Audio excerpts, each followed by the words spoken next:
Hey, what's up guys, SwitchMotion is back here with a new video for the channel. This time we'll be unboxing and reviewing the new Jurassic World Rebirth Titanosaurus figure. For anyone wondering how I got this figure, I recommend you watching the T-Rex video review where I explain why these figures have been released earlier here in Mexico. Let's take a look to the box. We see some beautiful art of two Titanosaurs at a sunset. We have a render of the Spinosaurus and the Mattel logo in the bottom right corner. Then we have a message telling us that we have an upgrade for the game in the Mattel app with the figure. We also see the scale of the figure measuring almost 60 inches long, and we see the figure compared to a child's size. On the sides, we see images of the Titanosaurs being posed and the Jurassic World Rebirth logo. On the other side, we have the exact same images, but with a black background. On the back of the box, we have another beautiful render of the Titanosaurus striking an incredible pose. We see the elements that were previously shown on the box, and a small text that tells us that the dinosaur must be assembled. Let's take it out of the box.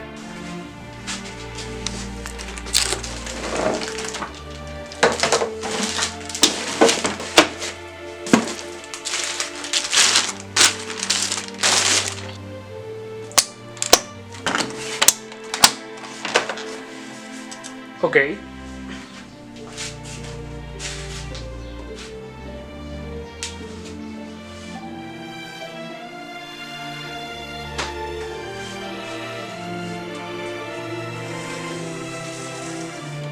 It measures almost 140 centimeters long.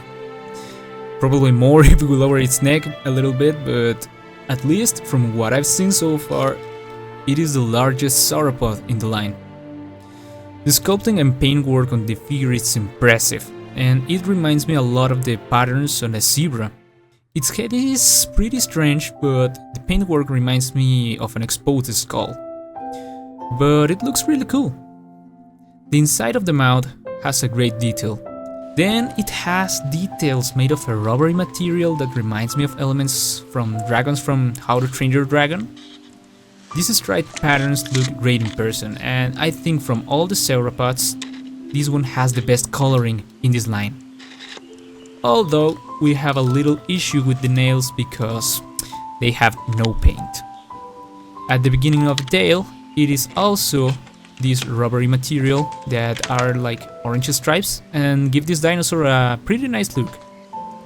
Its tail is extremely long, and at the end it becomes super thin, and has that black and white coloring that makes the Titanosaurs look like some kind of mime dinosaur. Overall, this figure could pass as part of the Hammond collection if it had the Brachiosaurus articulation, but even without it, it's a great option and it looks very nice. But be sure to prepare the room where you are going to place this figure because it will take up a lot of space. As for the articulation, it has the typical mouth articulation to open and close.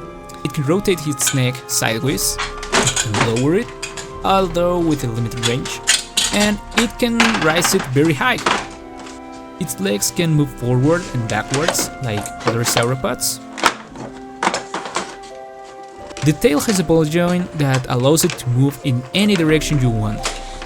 And it has another separation in the tail that allows it to rotate completely. And here's the figure compared to the Brachiosaurus Hammond collection, and while they're very similar in height, the Titanosaurus wins in length, with its tail being a third longer than the Brachiosaurus.